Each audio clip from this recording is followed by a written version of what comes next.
자존감 낮은 나를 수용하지 못하는 자존감 낮은 내가 있는 거예요. 자존감이라는 거는 하나의 특성, 현상, 증상 이런 걸로 설명할 수 있는 게 아니에요.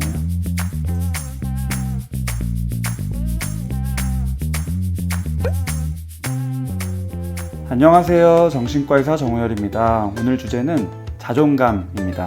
얼마 전에도 자존감에 대한 영상을 올렸었는데요. 많은 분들이 보시고 진솔한 댓글을 남겨주셨습니다. 그 중에서 또 몇몇 분들은 제가 조금 더 구체적으로 설명드리면은 본인 마음에 대해서 더 이해할 수 있는 그런 또 하나의 컨텐츠가 될 것 같아서 오늘 영상을 준비하게 되었습니다. 먼저 댓글을 읽어보겠습니다. 부모도 그렇지 않았는데 있는 그대로의 저를 수용해줄 사람을 만날 수 있을까요?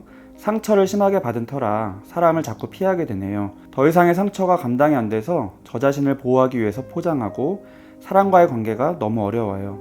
한 사람이라도 진심으로 저를 받아줄 사람을 만났으면 좋겠는데 댓글에서 말씀하신 것처럼 수용받는 관계를 만나는 게 너무 어렵다. 제가 자존감이 회복되려면은 나를 있는 그대로 수용해줄 수 있는 사람을 만나는 게 굉장히 도움이 된다. 이런 얘기도 드렸었기 때문에 그게 도움이 된다는 거를 본인도 이미 알고 있지만 현실적으로 주변에 그런 사람이 없다. 그런 사람을 만나고 싶다. 이런 댓글이죠. 이 댓글에 대해서 대댓글이 또 달렸는데요. 그래서 개인 상담으로 시작하는 것 같아요. 저도 그랬어요. 추천합니다. 제가 항상 유튜브를 운영하면서 그래서 1:1 개인 상담의 중요성을 강조드리고 있는데요. 또 한편으로는 죄송한 마음도 많이 듭니다. 그게 좋은 거 알아도 현실적으로 시간, 돈, 여러 가지 상황 등이 안 되는 분들이 정말 많거든요. 그래서 제가 조금이라도 다른 각도에서 본인 마음을 스스로 살펴볼 수 있도록 도움을 드리고자 유튜브를 운영하고 있는 건데요. 또 다른 대댓글로 자기 자신이 못하면 불가능해요. 저한테도 진짜 어려운 일이었는데 세상 사람을 모두 동등하게 봐보시면 어떨까요? 부모님도 한 명 사람으로 보고 저 사람은 그릇이 저 정도라서 자식도 품어줄 수 없었구나 하고 기대 말아야 해요. 안쓰럽게 보고 상처받은 자기 자신도 안쓰러워 여기시고요. 그리고 자기 학대를 멈추면 됩니다. 이게 말은 쉬운데 조건이 받쳐줘야 쉬운 일이라서 참 어렵죠. 지금 자존감 높다고 착각하며 사는 사람도 기준 조건 몇 개만 무너지면 망가지는 사람 많아요. 진짜 자존감은 그냥 아무것도 없는 나를 인정해주는 거더라고요. 굉장히 중요한 얘기를 해주셨습니다. 가짜 자존감이라는 게 또 굉장히 많죠. 자존감이 높은 척을 하게 되고 그러느라고 오히려 나를 포장하고 원래 있는 그대로의 나를 다른 사람이 나를 어떻게 보느냐와 상관없이 받아들이고 수용하는 게 자존감인 건데 거꾸로 된 거죠. 자존감 높은 척을 하는 거예요. 있는 그대로의 나를 수용하지 않으면서 자존감이 높은 척을 하는 거죠. 그러면 자존감은 속에서는 더 낮아지고 겉으로는 더 높은 척하고 이 갭이 점점점 커지고 그 안에서 딜레마가 일어나는 거죠. 또 대댓글 중에서 중요한 부분을 말씀해 주신 게 있는데요. 있는 그대로의 나를 받아들여줘야 하는 이유가 있을까요? 잘 될 거야 님이 왜 이렇게 생각하게 되셨는지 진심으로 궁금해요. 나는 남들에게 진심으로 다가가는데 남들은 나를 이용하는 것 같아 상처를 받으셔서일지 억지로 꾸민 나를 좋아하는 것만 같아서인지 등의 이유가 궁금해요. 저도 예전에 2가지 이유로 인간관계를 기피했거든요.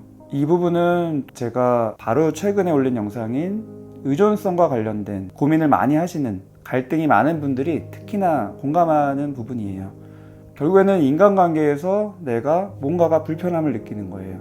저 사람이 나를 진심으로 대하지 않고 나를 이용할 것 같고 이용하는 것 같고 그런 의구심이 자꾸 드니까 불편하죠. 그렇기 때문에 또 나를 억지로 자꾸 꾸미게 되고 이런 식으로 악순환이 되는 거죠. 그래서 사실은 자존감이라는 거는 어떤 하나의 특성, 현상, 증상 이런 걸로 설명할 수 있는 게 아니에요.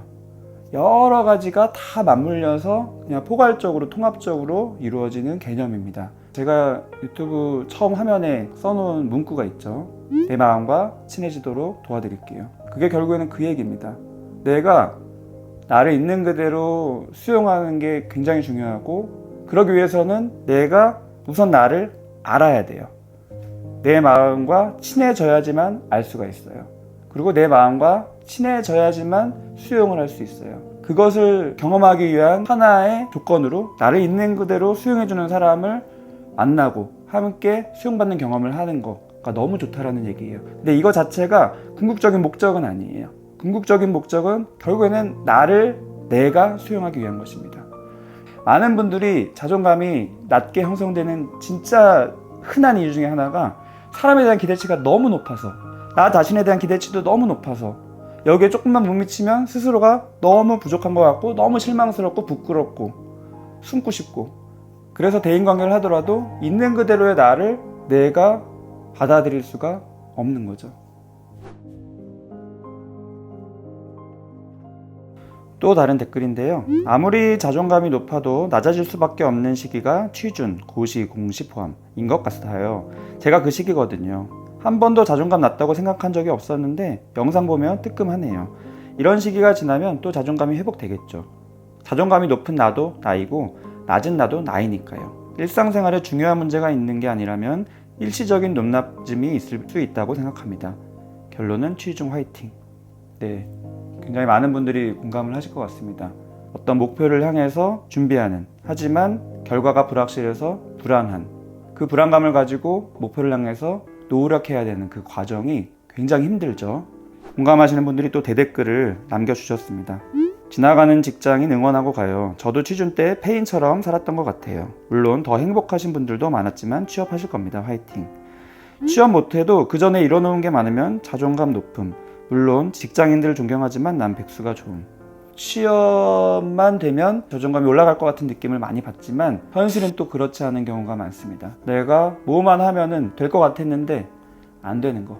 뭐를 반드시 해야만 하고 그걸 통해서 자존감을 한 방에 극복할 수 있을 것 같은 환상을 가진 분들이 많다는 거. 물론 취업 준비하는 거 또는 수험생활 하는 거 힘들지만 그 순간이 끝난다고 해서, 성공한다고 해서 이게 또 한 번에 해결되는 거는 아니라는 점이죠. 지난 영상에서 그 이유가 무엇인지 자세히 말씀드렸으니까 못 보신 분은 꼭 한번 보셨으면 좋겠습니다. 근데 여기서 중요한 얘기를 하신 것 같아요. 자존감이 높은 나도 나고 낮은 나도 나다. 일시적인 높낮음이 있을 수 있다고 생각한다. 너무 공감하고 동의하는 부분입니다. 실제로 자존감이 중요하다라는 오히려 집착 같은 내용의 영상들이나 그런 자기개발이나 심리 강의가 너무 많아서 오히려 아까 말씀드렸다시피 자기 자신의 자존감을 역시 척해요. 내가 아무리 봐도 나는 좀 힘든 것 같고 지금 자존감이 낮은 것 같은 상황인 것 같은데 이런 나를 인정할 수가 없는 거예요. 사실은 더 내 내면을 바라보고 내 심리 관리를 해야 되는데 외면하고 오히려 다른 것에 자꾸 몰입하는 거죠. 그게 어떤 실질적인 성취일 수도 있고요. 아니면은 또 다른 인간관계일 수도 있고 어떤 또 다른 취미생활이나 나의 삶의 영역일 수도 있고, 이 모든 것들이 사실은 다 일상에서 필요한 거고 사람이 살면서 꼭 해야 되는 것이지만 있는 그대로 나를 수용하지 않기 위한 회피의 수단으로 오히려 이런 것들에 집중하게 되는 경우들이 굉장히 많고, 그 이면에는 자존감 낮은 나를 수용하지 못하는 자존감 낮은 내가 있는 거예요. 굉장히 말이 아이러니하죠. 하지만 일시적으로 내가 낮을 때도 있고요. 어떤 거대한 흐름에 따라서 또 생애 주기에 따라서 여러 가지 주변의 가족관계, 인간관계에 따라서 나의 성취나 또 실패에 따라서 올라갔다 내려갔다 할 수 있는 부분이 분명히 있습니다. 그래서 이럴 때 이런 나를 인정할 수 있는 거가 진짜 중요한 것 같아요.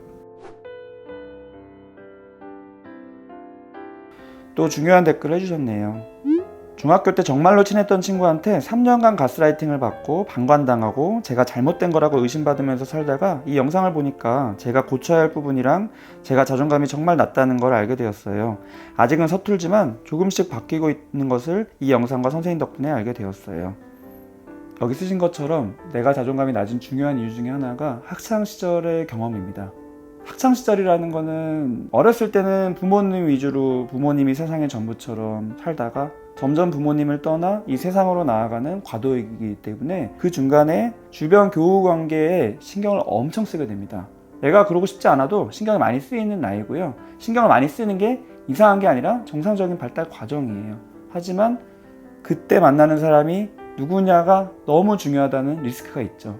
댓글 남겨주신 것처럼 정말 친했던 친구한테 오랫동안 가스라이팅 받고 방관당하고 내가 잘못한 거라고 자꾸 이렇게 세뇌당하고 의심당하고 이렇게 살다 보면은 굉장히 역시 자존감이 낮아집니다.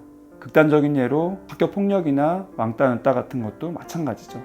그래서 그게 트라우마가 되는 거고 그 경험이 이후의 나의 삶에 굉장히 많은 영향을 미치기 때문에 이런 것들이 반드시 단절되어야 된다고 전문가들은 다 얘기하는 거고, 이런 얘기를 드리는 게 절망감을 드리기 위해서 드리는 게 아니라요, 이 부분을 해결하기 위한 노력을 기울이는 게 전혀 불필요한 과정이나 시간 낭비가 아니라는 거예요. 분명히 내가 인식하지 않아도 내 무의식은 계속 뭔가가 신경이 쓰이고, 이 경험 때문에 내가 자꾸 지금 만나는 사람들 앞에서 위축되는 경험을 하고, 그래서 나도 모르게 관계를 회피하게 되거나, 또 돌아서면은 그런 나 자신에 대해서 내가 싫은 느낌을 또 받거나, 그게 바로 나를 있는 그대로 수용할 수 없는 거죠. 과거에 내가 힘든 경험을 했던 그 나를 또 수용할 수가 없는 거예요. 이런 내가 싫어, 그러니까 나는 과거를 청산할 거야, 생각하기 싫어, 이런 식으로 이제 많은 분들이 노력을 하거든요. 그러고 싶은 마음은 너무 이해가 되는데 그게 결국에는 근본적인 해결이 되지 않는 경우를 저는 너무 많이 봅니다. 왜냐하면은 늘 말씀드렸다시피 잠깐 뚜껑을 덮을 수는 있지만 안에서 그만큼 더 쌓이고 결정적인 순간에 이게 올라오거든요.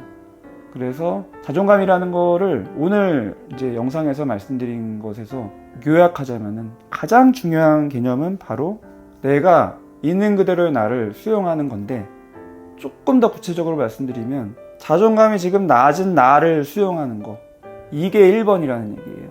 지금 내가 여러 가지 상황으로 절망감이 있고 또 앞날이 불안하고, 그래서 관계에서 당당하지 못하고 내가 원하는 그런 인간관계에서 굉장히 쿨하거나 굉장히 외향적이거나 자신감 많은 것 같은 그런 상황이 아니어도 그런 나를 인정하고 수용하고, 내가 이런 거는 내가 이럴 만한 이유가 있다라는 식으로 내 자신을 더 깊게 이해할 수 있는 그 기회로 삼는 게 굉장히 중요한 시작점이라는 얘기를 드리고 싶습니다. 사실은 그 얘기를 드리려고 오늘 영상을 준비했고요. 댓글에서 많은 분들이 이런 포인트들을 말씀하시는 것 같아서 조금 더 부연 설명을 드리려고 오늘 영상 준비했습니다. 지금까지 영상 시청해주셔서 감사드리고요. 다음에 더 좋은 영상으로 찾아뵙겠습니다. 영상이 도움되셨으면 구독, 좋아요, 댓글, 알림 설정까지 부탁드리겠습니다. 감사합니다.